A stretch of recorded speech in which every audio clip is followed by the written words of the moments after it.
It's time for another travel talk. I'm Emily Kaufman, the travel mom. Today I'm talking with an amazing woman. She's an activist, author, actress, and advocate. I'm delighted to be talking with Fran Drescher. Hi, Fran. Hi, how are you? I'm good, thank you. Where are you today? I'm in my home on the beach in Los Angeles and still kind of observing the lockdown, not really going out that much. I just actually did go to the doctor today for a general appointment. But I'm very blessed and grateful that I have all of the Pacific to look at and never really get cabin fever. No, that's a beautiful thing to be looking at. There are so many people who dream of that view, and it's beautiful to see somebody who appreciates it and Oh, I think that the gratitude people about it. that live here are in gratitude every day. I mean, we see wild mammals out there, pods of dolphins and seals. And today, my assistant and I was having lunch on the deck, and a flock of pelicans went right by, and it was stunning, really, I absolutely think gorgeous.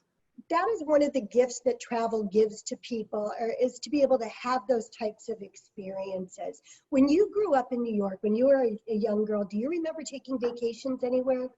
Yes, we would. Oh, well, every summer we would go to what was called a bungalow colony in upstate New York. And my parents would rent like a little bungalow with a screened in porch in a colony that had a pool and a clubhouse and playgrounds. And that's where we spent most of our summers. And my dad would commute back and forth from uh, home during the week, going to work, and then driving up on the weekends to be with the family and enjoy the great outdoors. And we went to San Diego once on a trip and went to Disneyland and you know, I'm trying to think where else.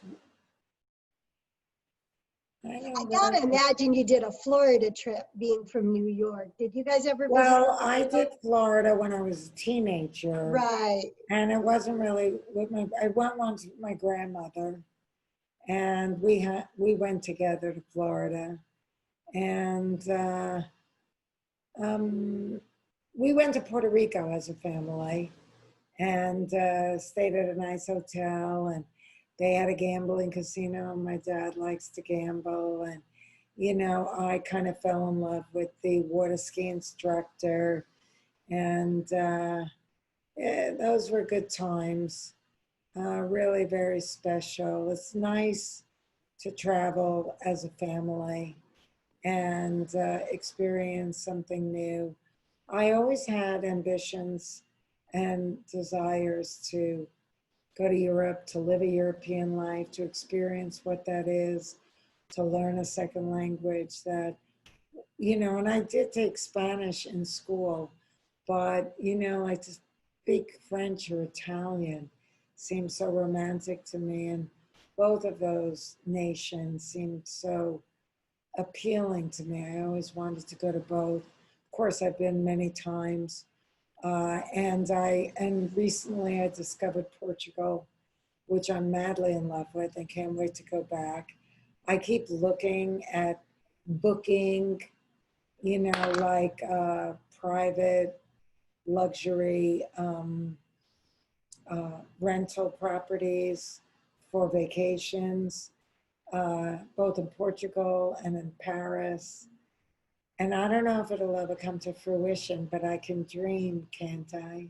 Well, that's the whole purpose of having conversations like this, is when the time is right and people are ready to travel, they'll be able to get out there and go to places that they get inspired listening to someone like you And one of talk my about. all-time favorite places in the world is to go on safari. And I've done that 9 or 10 times already. And that is a spiritual experience like no other. And I mean, what is it I about that? traveled once I became an actress, I took my parents wherever, I shot a movie in Prague and they came. I the three of us took a vacation to Italy. Now I was an adult already, but the three of us went on vacation to Italy, and it was just phenomenal. And we went to Prague together, and I shot a movie in Canada, and they came there, and they, came to California while I was shooting The Nanny all the time.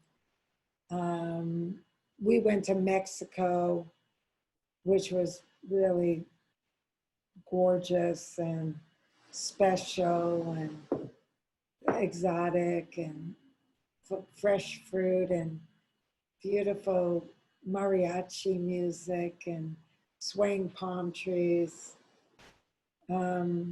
But going on safari, honestly, is the thing that sets me right for a long time until I get itchy to go again. Today, I got the itch, and it is, one of the longest flight you could take over water if you go from like Atlanta or New York. It's a very long flight, and I always get a little kind of nervous about being over water at night. It's so dark all the way. But then when you get there, it is absolute paradise. And to be with observing all those animals in their natural habitat, without any imposition of humans, just observing them is, I think it should be mandatory that everyone have that experience, because I think they would look differently at zoos and circuses and water parks and trafficking of exotic animals, poaching. It's makes me anti-human when I think about those atrocities. I don't even support, industrial farmed foods. I can't. It goes against my heart.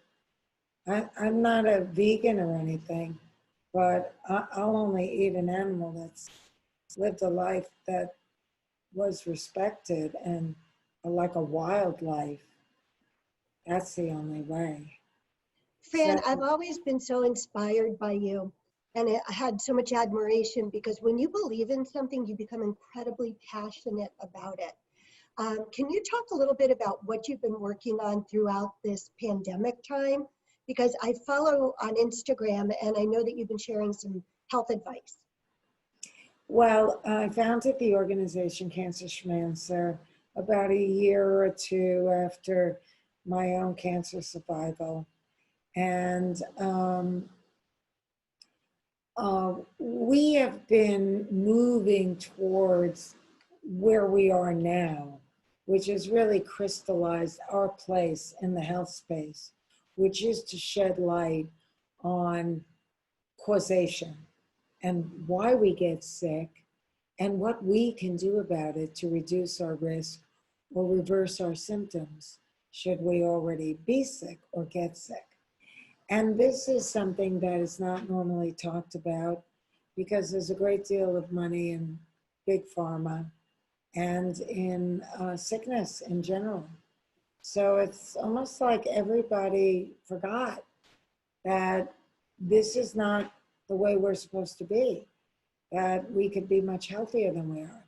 So when this pandemic hit and we were in lockdown, that was just, a big green light for me to say, we gotta wake the people up and start our own interview series with legitimate doctors who have very cutting edge ideas, very practical suggestions that are very symbiotic with the way Cancer Schmancer's mission is to detox your life, because 95% of all dis-ease comes from environment. And if we could just clean up our environment, we could drastically reduce our risk of getting a whole host of diseases and also help the planet while we're at it. And, I think people don't really realize that cancer is simply the end stage of a long history of low level, behind the scenes inflammation.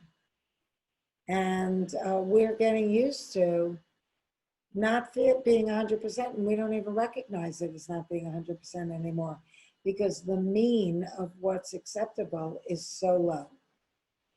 And so I feel like I got famous, I got cancer, and I lived to talk about it. So I'm talking. And I think that this Corona Care for You series is a very mind-expanding, eye-opening opportunity for anyone who is interested in hearing some other points of view, what you can do. I mean, if I were in a leadership position in this country, I would have made sure that every American citizen had a first aid kit sent to them with a large bottle of vitamin C, a large bottle of D3, a large bottle of zinc, a large bottle of rubbing alcohol, 65% or greater, a pair of, gloves, and an N95 mask, and most importantly, a pamphlet that teaches you how to live more pristinely so you cannot get sick in the first place, the cancer schmance away. I love that word, pristinely. Where can people find more information about the videos? Where can they tune in and Go get to that? cancerschmances.org.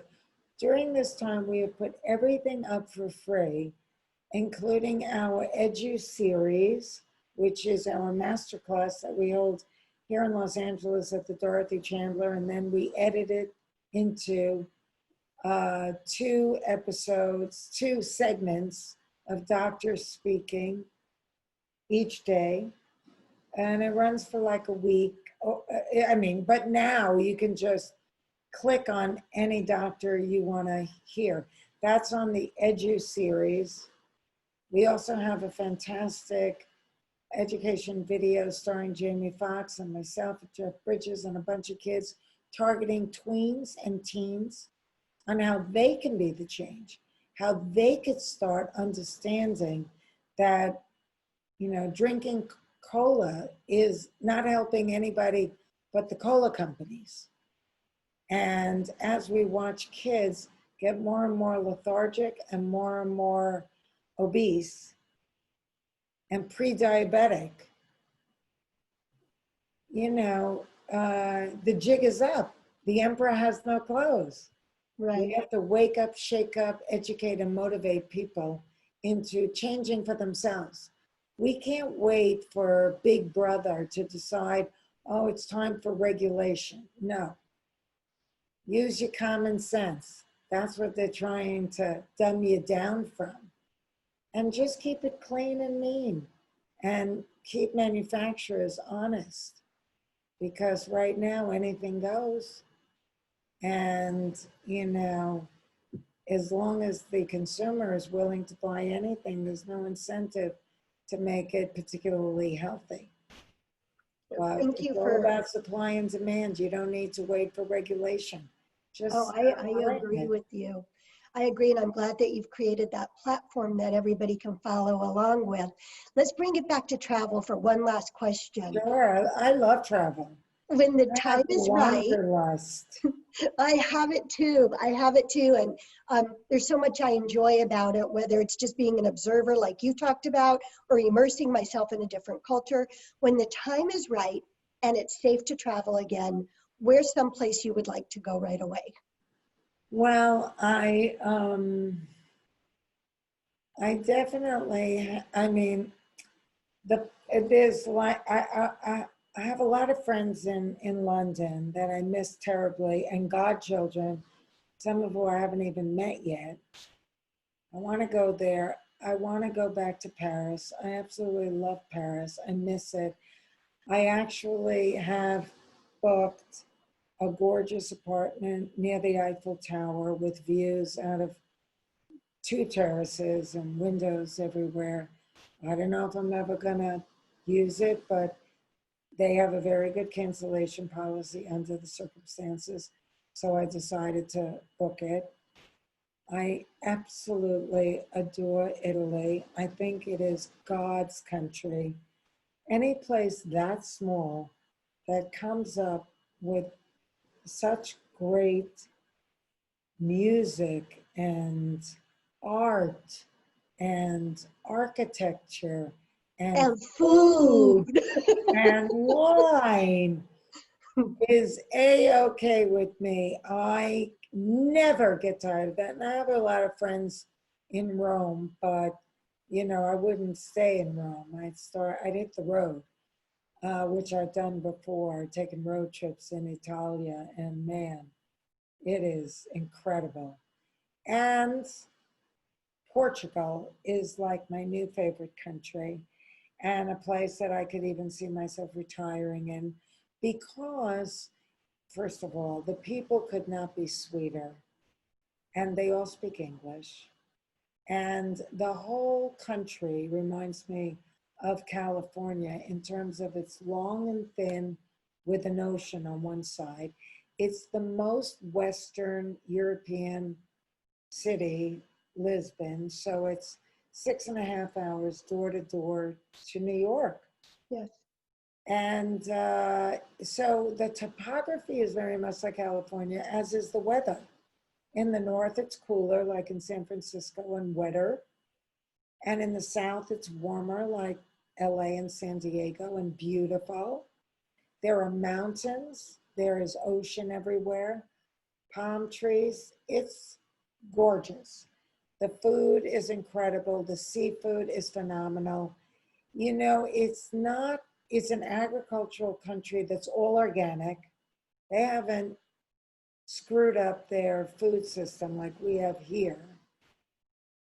And, it's just, the architecture, the Portuguese tiles, and it's very international too. When I was staying in Lisbon, and I traveled all over the country, but even in Lisbon, I had sushi, I had pizza, Italian food, great shrimp and lobster. De Niro has a restaurant there with Malkovich. It's, the .com people from here in Silicon Valley are really moving over there with a vengeance. They signed a 10-year deal to have their .com convention there. And so the first nonstop, I think it's nonstop, from LA, unless it stops in New York on the way. But it's not LA. I stand corrected. It's San Francisco, because it's all those dudes up there that are really making the place even more international. There are health food stores, there's gay community. I just fell in love with it, and I cannot wait to go back. So now already I'm thinking maybe in the winter I'll go, but stay in the south because it's still warm. And it's such a great walking city, Lisbon, that you don't want it to be too hot. So you can really scale all those hills. There are 7 hills like San Francisco in a way, only with weather like LA and San Diego. And Well, I was in Lisbon last summer, and I didn't experience half of what you're talking about. So the next time I'm in Lisbon, I'm going to reach out to you. Definitely. And see if you could be the tour guide. Oh, Fran, definitely. I'm excellent at that. People always ask me because I'm an excellent planner and I read a lot, and I really kind of read between the lines. Last time I was in Italy, I asked Mario Batali for his list of restaurants. And so, I had that with me, and now I have it to pass on to other people. Amazing, amazing. For people that want to learn more about you, there's something great coming up next week. Can you talk a little bit about that? Yes, on the Reels Network, on Sunday the 16th, there's a documentary that they did about me that really came out great. I'm very proud of it. It's called In My Own Words, and Peter, my gay ex-husband and soulmate, is in it, and my parents are in it, and you know, some of my dearest friends are in it. Charles Shaughnessy, who played Mr. Sheffield in The Nanny, they all get interviewed, as of course do I. And then there's tons of video and photos and things that round it all out and give it a lot of texture and nuance. And everybody that has seen it is very moved by it, because I've lived on the highest peaks of life and in the lowest depths of despair. And my life is not one that, a shrinking violet could have survived. I did, and it wasn't easy either. But, we get into it all, and the life lessons that I learned as a consequence of some of the things I've been through, and the joyful parts of life, and so I'm very grateful. I'm grateful I'm here. I'm grateful I'm still learning how to be a better person, and it's kind of all in it in a really lovely way.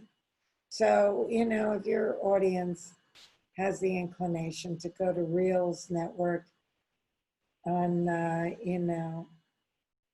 guess it's August 16th, which is a Sunday. So it's kind of a perfect night to watch it. I think you'll enjoy it. Well, I'm looking forward to seeing it. And I'm grateful that you took the time to share some of your insight, wisdom, and inspiration.